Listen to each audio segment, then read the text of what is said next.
A Huey helicopter is beating its way across the jungle toward a hot landing zone 10 minutes out, door gunners leaning on their guns, and in the open cabin, packed shoulder to shoulder with his squad, a 19-year-old rifleman is sound asleep.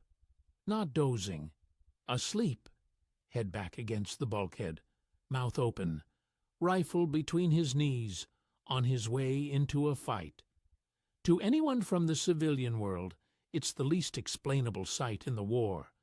A teenager napping on his way into combat. To the men around him, it was completely ordinary, because the war had taught them a new way to sleep. And here is the other half of the story. For many of them, it never taught them the old way back. This is the file on how grunts actually slept in Vietnam, and why, 50 years later, some of them still sleep like they're in it. Over the next 20 minutes, the brutal arithmetic of a night in the bush, and how few hours it actually left a man. The squeaking inflatable mattress the Army issued, and the men loved to curse. The artillery that thundered all night, while an entire perimeter slept straight through it. And the strange, documented ability of a sleeping soldier's brain to tell friendly thunder from deadly thunder without waking him. And then the long tail, the internal clock the war installed in a generation of young men, and the alarm that, for some of them, has gone off at the same dark hour of the morning ever since. If files like this are why you're here, a like and a subscribe take 1 second and genuinely help. Start with the arithmetic, because a night's sleep in the bush was not what those words mean anywhere else. Darkness in a night defensive position. The perimeter our file on boots walked you through, with its claymores and trip flares and boots that never came off, was not rest time. It was a duty schedule. The perimeter had to have eyes open every minute of every night, because the enemy owned the dark, and so the night was cut into watches. A man up and alert while the men beside him slept, then a silent handoff, then his turn in the dirt. Depending on the unit, the ground, and how bad the area was, that could mean 2 hours on watch and a few off, all night, every night. And in genuinely hot country, half the perimeter awake at any one time. Then, at the edges of every night, the whole line came awake together for stand to, the dawn and dusk ritual of every man on his weapon through the most dangerous light of the day. Now add it up honestly. A rifleman who lay down at full dark, stood a 2-hour watch in the middle of the night, and came fully awake for stand to before first light did not sleep 8 hours. He collected sleep in broken pieces, 2 hours here, 90 minutes there, wedged between duties, adding up on a good night to something like 4 hours, and on a bad night to nothing that deserved the word. And that was the routine, not the exception after a firefight, the standing arrangement for months. An infantryman's tour was, among everything else, a year-long experiment in living on fractured sleep. The bed didn't help. On operations, the bed was the ground. A fighting position scraped or dug at every halt, because digging in was doctrine, and doctrine was right. A poncho under or over, and the one genuinely beloved piece of sleeping equipment in the whole inventory. The poncho liner, the light quilted nylon blanket veterans still get sentimental about today. And then there was the other issue item. The inflatable rubber air mattress the men called the rubber lady. On paper, a mercy, a cushion of air between a tired man and the mud. In practice, one of the war's running jokes. It squeaked with every movement of a sleeping man's body. No small thing in a war where sound discipline was survival. It took precious minutes of huffing to inflate, and it had a genius for developing a slow leak on the first night, so that a man who lay down at midnight floating on air, woke at 2 a.m., lying in the mud anyway, wrapped in warm rubber, wondering why he'd bothered. Some men swore by her. Some abandoned her the first week. Everyone had an opinion about the rubber lady. She was, veterans will tell you, the least reliable woman in Vietnam.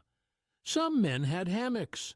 Jungle hammocks existed, and in secure areas they were luxury itself, a bed above the mud and the crawling things. But out on the line, accounts describe most men choosing the ground anyway, for a cold reason. A hammock is a trap when the shooting starts. You cannot roll out of a hammock into a fighting position. You flounder out of it, upright, silhouetted, slow. The ground was miserable and instant. The hammock was comfortable and fatal. The bush kept teaching the same lesson in every category. Comfort and readiness pulled in opposite directions, and readiness won. And in the monsoon, as our boots file showed, even the ground became a shallow, warm bath a man simply lay down in, fully dressed, and endured. Even coming in from the bush didn't mean a real bed. At a fire by sea, or better, meant a cot or a wooden pallet inside a sandbagged bunker, drier, safer, and infested.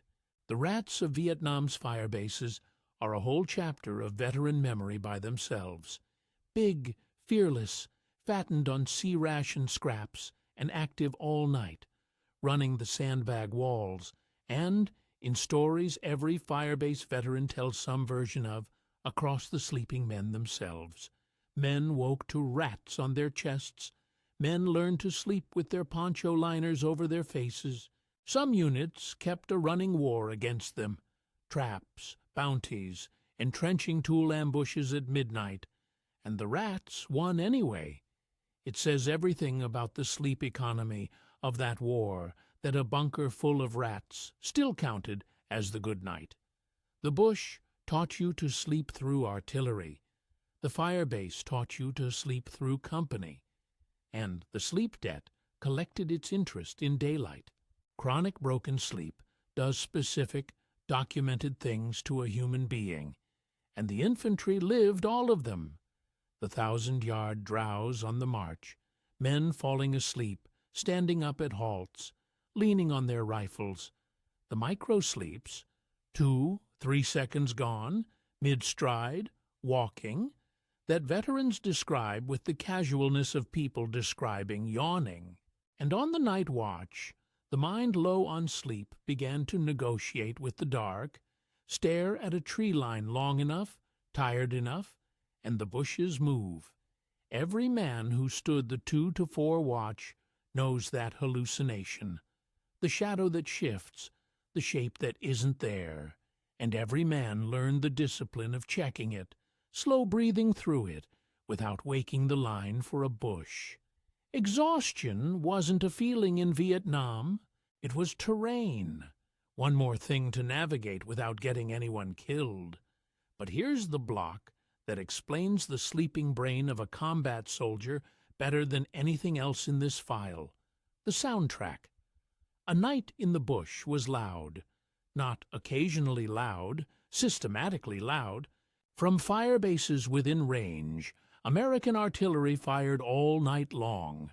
Harassment and interdiction fire, H&I, shells sent out on schedule at trail junctions and suspected routes, to deny the enemy easy movement in the dark, which means the lullaby of an infantryman's night was outgoing artillery, the distant thump of the guns, the freight train rush of shells crossing the sky above him, the crash of impacts kilometers away. All night, and a perimeter full of exhausted teenagers slept straight through it.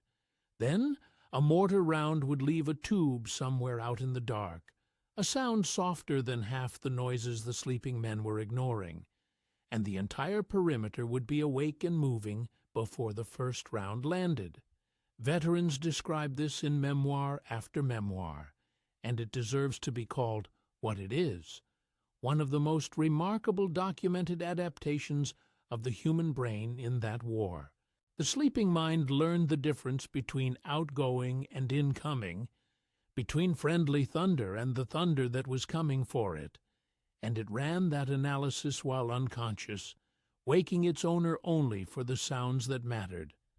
The brain kept a night watchman on duty even while the man slept. The direction of a whump, the rhythm of it, the pitch, processed, classified, and filtered at 2 in the morning by a 19-year-old who back home had slept through his mother's vacuum cleaner against his bedroom door. Nobody trained that into him with a manual. The war installed it in about 2 weeks, because the students who didn't learn it didn't graduate. The same filter ran on the jungle itself.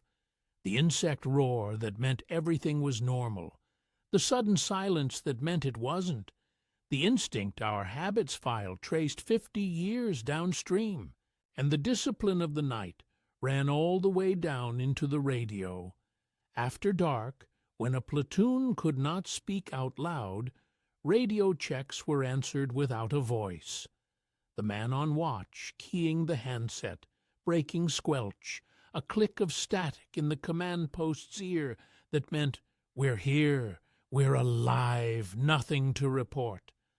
Whole nights of communication happened in little pulses of static. Even the talking was silent. Now live one night of it, start to finish, because this is the machine that got installed in a generation.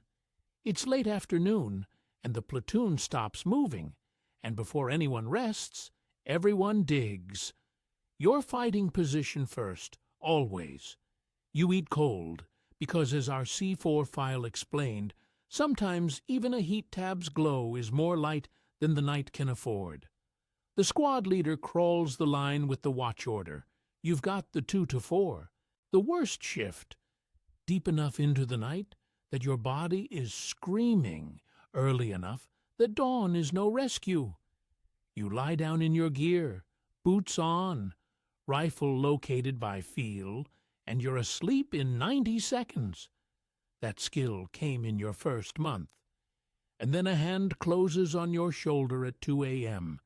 No voice, no light, just the hand, and you're awake, fully awake, another skill you didn't ask for. And for 2 hours you are the perimeter, watching the tree line breathe, listening through the insect roar, counting the outgoing artillery without thinking about it, thumb near the claymore clacker, while the men you love most in the world sleep 6 feet away because you are awake. At 4, you find the next man's shoulder in the dark. At first light, everyone is up for stand to, weapons pointed at a tree line going gray. Then you ruck up and walk all day, and at dusk you build the whole machine again. Run that machine for a year, and something changes in how a man's body treats sleep, in both directions at once. And this is the paradox at the center of this file. On one side, the men became masters of sleep. Falling asleep, anywhere, instantly, became a professional skill of the infantry. In the back of a 2.5 convoy with the tailgate rattling, sitting upright against a rucksack in the staging area, in the mud, in the rain, in body armor, and yes, in the Huey on the way into an LZ, like the kid we opened with, because a Grunts arithmetic found the one pocket of safety in his day. For those 10 or 20 minutes in the air, nobody could shoot at him effectively. Nothing was his responsibility, and the deck vibrated like a cradle. So he slept on the way to the fight. Sleep had become logistics. You took it where it existed, in whatever size it came, because there was no schedule on which more of it was ever guaranteed. Ask an old infantryman to nap on a couch, in a waiting room, on a flight. He's gone in half a minute. That's not age, that's training. But on the other side of the same coin, deep sleep, the long, defenseless, dead-to-the-world sleep of a safe man, was exactly what the war had trained out of him. The watchman the Bush installed in his brain did not have an off switch, and nobody at the out-processing station reached in and removed it. And so, for many men, the machine just kept running. In bedrooms in Ohio and Texas and Oregon for decades. The wives learned the specifics first, and they could tell you things the medical files never captured. That he wakes, fully, instantly, silently, at a sound the house makes every night. That the deep sleep, if it comes at all, comes in the first 2 hours, and after that he's on watch, whether he wants to be or not. And the strangest one, the one that shows you exactly how deep the machine goes, that he wakes at the same hour, not roughly. At the hour, the dark middle of the night hour, that, a lifetime ago, was his watch. Veterans in their 70s describe snapping awake at 2 or 3 in the morning, clear-headed, listening, the 2-hour clock of a rifle platoon's night still ticking in a body that hasn't stood a watch since Lyndon Johnson was president. The relief never came to take the shift, so part of him never handed it off. Let's say the honest sentence once, the way our habits file did. For some men this runs deeper than habit, into the territory that has a clinical name, and the help that exists today, the VA, the vet centers, is worth reaching for. Using support is the same discipline that kept a perimeter alive, pointed inward. But it would be wrong to file all of it under damage, and the veterans themselves will tell you so. A great deal of it is simpler. A body that was taught, at 19, with the highest stakes there are, that sleep is a shift schedule, and someone must always be listening, and that never got the order standing it down. The man who wakes at 3 a.m. in a safe house in a safe town isn't always haunted. Sometimes he's just still on watch, faithfully, for a platoon that went home 50 years ago. So come back one last time to that Huey, beating toward the landing zone with a sleeping teenager aboard. Every war changes how its soldiers eat, walk, dress. This channel has spent file after file on that. But sleep is more intimate than any of it.